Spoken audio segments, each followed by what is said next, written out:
அனைவருக்கும் வணக்கம். அனைவரையும் மிஸ்டர் பங்குதாரர் யூடியூப் சேனலுக்கு அன்போடு வரவேற்கிறேன். இன்றைக்கி நம்ம இந்த வீடியோவில் என்ன பார்க்க போகிறோம்னா, ஒரு ஸ்டாக் மல்டிபேக்கர் ஸ்டாக் ஆகிறதுக்கும் அதோட PE ரேஷியோவுக்கும் என்ன சம்மந்தம் இருக்குது, அந்த PE ரேஷியோ வச்சு ஒரு ஸ்டாக்கோட ஃப்யூச்சர் ப்ரைஸை எப்படி கால்குலேட் பண்ணுறது அப்படிங்கிறத பற்றி இன்றைக்கி நம்ம இந்த வீடியோவில் பார்க்க போகிறோம். ஒரு ஸ்டாக்கோட PE ரேஷியோனா என்ன அப்படிங்கிறத ஏற்கனவே ஒரு ஷார்ட்ஸ் மூலமாக நம்ம சொல்லியிருக்கோம். அந்த ஷார்ட்ஸோட லிங்க்கை இந்த டிஸ்கிரிப்ஷனில் அட்டாச் பண்ணியிருக்கேன். மீண்டும் அதை பார்த்து தெரிஞ்சுக்கிறவங்க PE ரேஷியோனா என்ன அப்படிங்கிறத டீட்டெயிலாக தெரிஞ்சுக்கலாம். மறுபடியும் எல்லோரும் ஈஸியாக புரிஞ்சுக்கிற மாதிரி நான் சிம்பிளாக ஒரே வார்த்தையில் சொல்கிறேன். PE ரேஷியோனா என்னென்னா, ஒரு ஸ்டாக்கு ₹1 லாபம் சம்பாதிக்கிறதுக்கு எவ்வளோ பணம் கொடுத்து முதலீட்டாளர்கள் அந்த ஸ்டாக்கை வாங்குறதுக்கு தயாராக இருக்கிறாங்க அப்படிங்கிறது தான் PE ரேஷியோ. எல்லோரும் எளிமையாக புரிந்து கொள்ளும்படி இன்னொரு சின்ன விளக்கத்தோடு அந்த PE ரேஷியோ பற்றி பார்ப்போம். இப்போ ஒரு ஸ்டாக்கோட கரண்ட் ப்ரைஸ், அதாவது இன்றைய விலை ₹20 இருக்குது அப்படின்னு வச்சுக்குவோம். அந்த ஸ்டாக்கோட ஏர்னிங் பர் ஷேர், அதாவது ஒரு ஷேர் ஈட்டுற லாபம், ஒரு ஸ்டாக் ஈட்டுற லாபம் வந்து ₹10 வச்சுக்கிட்டோம்னா ப்ரைஸ் டு ஏர்னிங் ரேஷியோ, அதை தான் PE ரேஷியோன்னு சொல்கிறோம். அப்படின்னா 20/10 அப்படின்னு போட்டோம்னா அந்த ஸ்டாக்கோட PE ரேஷியோ 2.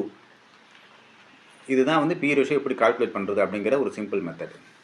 இந்த ஸ்டாக்கோட PE ரேஷியோ 2 அப்படின்னா என்ன அர்த்தம்னா, இந்த ஸ்டாக்கு ₹1 லாபம் ஈட்டுறதுக்கு இன்வெஸ்டர்ஸ் ₹2 முதலீடு பண்ணி இந்த ஸ்டாக்கை வாங்குறதுக்கு தயாராக இருக்காங்க. அவ்வளோதான், சிம்பிள் வேர்ட்ஸ்.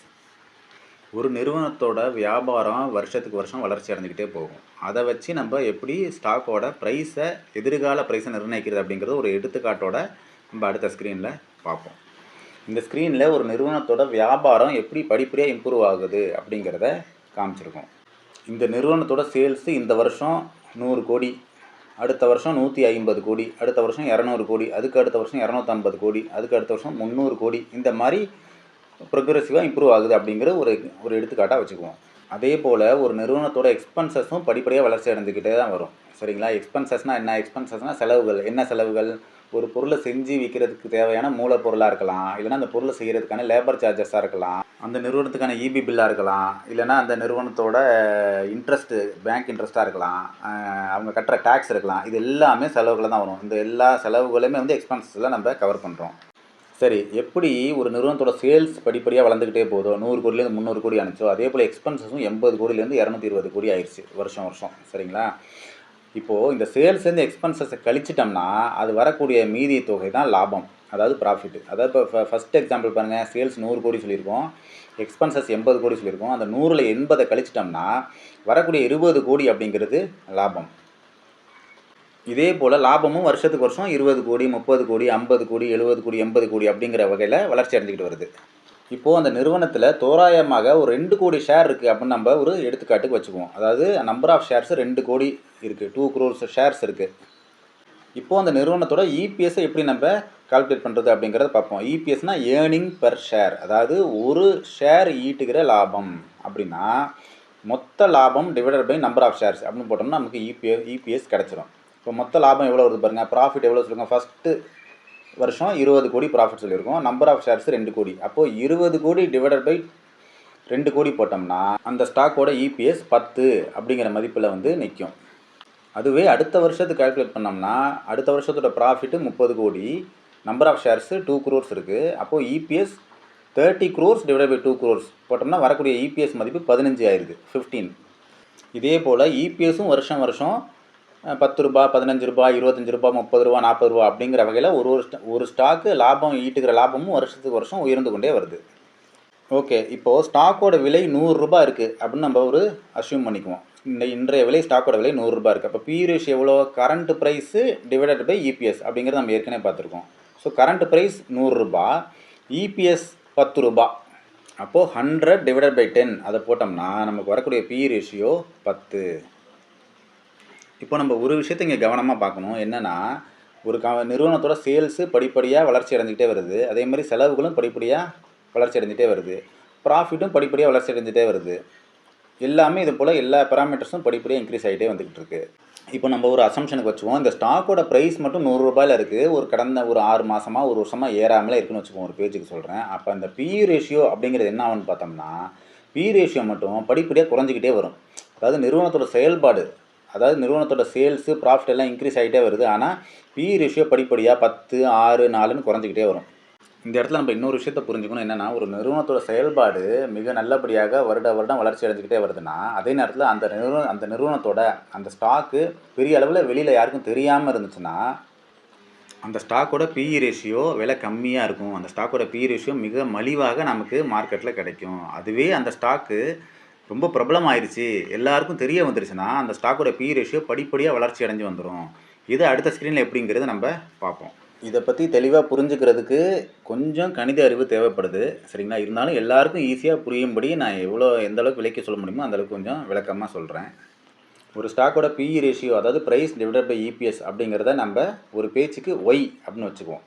இப்போது ஒரு பங்கோட எதிர்கால விலை, அதாவது அந்த ஸ்டாக்கோட அந்த நிறுவனத்தோட செயல்பாடை வச்சு நம்ம பிஇ ரேஷியோ ஃப்யூச்சரில் எவ்வளோ இருக்கும் அப்போ நம்ம ஒரு கணிக்கிறோம். ஸோ அதை வச்சு ஃப்யூச்சரில் அதோட ப்ரைஸ் எவ்வளோ இருக்கும் அப்படிங்கிறத நம்ம எப்படி கனெக்ட் பண்ணுறோம்? இப்போ price equal to Y into EPS. அதாவது இந்த ஸ்டாக்கோட விலை 2 வருடங்கள் கழித்து எவ்வளோ இருக்கும் அப்படின்னு நம்ம பார்த்தோம்னா, 2 வருஷம் கழித்து அதோட இபிஎஸ் எவ்வளோ இருக்கும் அப்படின்னு நம்ம அஷ்யூம் பண்ணணும். 2 வருஷம் கழித்து அதோட பிஇ ரேஷியோ எவ்வளோ இருக்கும் அப்படிங்கிறத நம்ம அஷ்யூம் பண்ணிக்கணும். பண்ணி தான் நம்ம இதை கண்டுபிடிக்க முடியும்.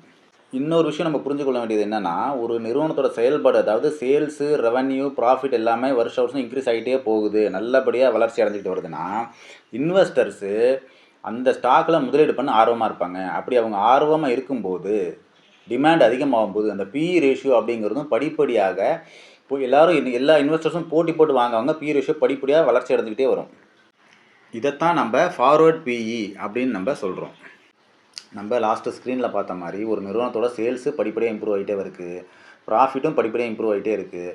இதன் விளைவாக இபிஎஸ், அதாவது ஒரு பங்கு ஈட்டுக்கிற லாபமும் வருடம் 10 ரூபா, 15 ரூபா, 25 ரூபா, 30 ரூபா, 40 ரூபா அப்படிங்கிற வகையில் வளர்ச்சி அடைஞ்சிக்கிட்டே வருது.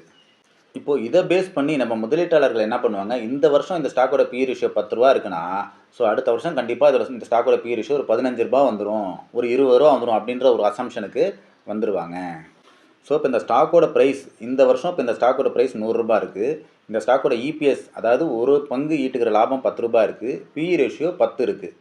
ஸோ இப்போ இந்த வருஷம் இந்த ஸ்டாக்கோட ப்ரைஸு 100 ரூபா இருக்குது. இதுவே அடுத்த வருஷம் பார்த்தோம்னா இந்த ஸ்டாக்கோட இபிஎஸ் 15 ரூபா இருக்குது, பிஇ ரேஷியோ 12 அந்த ரேஞ்சுக்கு வந்ததுன்னா கூட ஸ்டாக்கோட ப்ரைஸு 15 × 12 180 ருபீஸ் ஆகிரும். இதே போல் அடுத்தடுத்த வருடங்களில் இந்த ஸ்டாக்கோட இபிஎஸ் 25 ரூபா, 30 ரூபா, 40 ரூபா அப்படிங்கிற வகையில் வளர்ச்சி அடைஞ்சிக்கிட்டே வருது. அதே போல் இன்வெஸ்டர்ஸும் அந்த ஸ்டாக்கோட டிமாண்ட் இன்க்ரீஸ் ஆக பிஇ ரேஷியோ 12, 15, 20, 30 அந்த ரேஞ்சில் இன்வெஸ்டர்ஸும் முதலீடு பண்ணுறதுக்கு தயாராக இருப்பாங்க. இந்த மாதிரி இந்த ஸ்டாக்கோட ப்ரைஸும் 100 ரூபா, 180 ரூபா, 375 ரூபா, 600 ரூபா, 1200 ரூபா இந்த மாதிரி படிப்படியாக இந்த ஸ்டாக்கோட ப்ரைஸும் மிக எளிமையாக வளர்ச்சி அடைஞ்சிடும். இந்த இடத்துல நம்ம தெளிவாக ஒரு விஷயத்தை புரிஞ்சுக்கணும். என்னென்னா, இப்போ யாராச்சும் உங்ககிட்ட வந்து ஒரு ஸ்டாக்கில் இன்வெஸ்ட் பண்ணுங்கள், இப்போ இந்த ஸ்டாக்கோட விலை 100 ரூபா இருக்குது, இந்த ஸ்டாக்கோட விலை 1000 ரூபா ஆகும் அப்படின்னு சொன்னாங்கன்னா நம்ம அதை நம்ப மாட்டோம். நானுமே பங்கு சந்தைக்கு வந்த புதுசில் ஒரு ஸ்டாக்கை 100 ரூபாய்க்கு வாங்குகிறேன், அது 1000 ரூபா போகும் அப்படின்னு நிறைய பேர் சொன்னாலும் நான் என்ன நினைப்பேன்னா, அந்த ஸ்டாக்கை 100 ரூபாய்க்கு வாங்கிட்டு ஒரு 10 ரூபா வருதா, 20 ரூபா வருதான்னு தான் பார்த்துக்கிட்டே இருப்பேன். அதுபோல் ஒரு ஸ்டாக்கை 100 ரூபாய்க்கு வாங்கிட்டு 110 ரூபாய்க்கோ 120 ரூபாய்க்கோ விற்றுட்டு நம்ம வந்து அடுத்த ஸ்டாக்கை பார்த்துட்டு போயிடுவோம். அதுவே சில மாதங்கள், சில வருடங்கள் கழித்து நம்ம அந்த ஸ்டாக்கை திருப்பி பார்க்கும்போது அந்த ஸ்டாக்கோட விலை 300 ரூபா, 400 ரூபா இருக்கும்போது நமக்கு பெரிய அதிர்ச்சியாக இருக்கும். இது மாதிரி நம்ம திரும்ப பண்ணிக்கிட்டே இருப்போம். ஆனால் நம்ம எந்த ஒரு ஸ்டாக்லையுமே நிரந்தரமாக இன்வெஸ்ட் பண்ணி ஒரு 3 இயர்ஸ் 4 இயர்ஸ் வச்சுருக்க மாட்டோம். அதனால் நம்ம அந்த முதலீடு பல மடங்கு ஆகக்கூடிய வாய்ப்பை நம்ம தவற விட்டுடுறோம். இந்த மாதிரி ஒரு பங்கோட விலை எப்படி 100 ரூபாயிலேருந்து 1200 ரூபா ஆகுது, அதாவது நம்ம பண்ணுற முதலீடு எப்படி பல மடங்கு பெருகுது அப்படிங்கிற சூழ்ச்சிமத்தை நம்ம புரிஞ்சுக்கிட்டோம்னா, நம்ம சிறப்பான வகையில் முதலீடு பண்ணி நல்ல லாபத்தை இந்த பங்கு சந்தையில் நம்மளால் ஈட்ட முடியும். அதுபோல் ஒரு ஸ்டாக்கில் நம்ம முதலீடு பண்ணி சில வருடங்கள் வைத்திருக்கும் போது தான் இந்த மாதிரி பல மடங்கு அந்த ஸ்டாக்கோட விலை ஏறக்கூடிய வாய்ப்பை நம்மளால் பெற முடியும் அப்படிங்கிறத நம்ம தெளிவாக புரிஞ்சுக்கணும். இந்த வீடியோ பார்க்குற சில பேருக்கு இதெல்லாம் நம்பிக்கை இல்லாமல் இருக்கலாம். அதனால் நான் ஒரு எடுத்துக்காட்டுக்காக டிக்ஸான் டெக்னாலஜி அப்படிங்கிற ஒரு ஸ்டாக்கு எப்படி படிப்படியாக வளர்ச்சி அடைஞ்சு பல மடங்கு ஆணுச்சு அப்படிங்கிறத அடுத்த ஸ்க்ரீனில் ஷேர் பண்ணியிருக்கேன். அதை பார்த்து எல்லோரும் புரிஞ்சுக்குங்க. டிக்ஸான் டெக்னாலஜி அப்படிங்கிற ஒரு ஸ்டாக்கு கிடையாது, இந்த மாதிரி பல ஆயிரம் ஸ்டாக்குகள் இருக்குது. இருந்தாலும் ஒரு எடுத்துக்காட்டுக்காக நான் இந்த ஒரு ஸ்டாக்கை பற்றி இப்போ சொல்கிறேன். இந்த டிக்ஸான் டெக்னாலஜியோட இபிஎஸ் 2013 3 ரூபாய் இருந்திருக்கு, 3 ருபீஸ் இருந்திருக்கு. அதுவே 2014 14 ரூபாய் ஆயிருக்கு.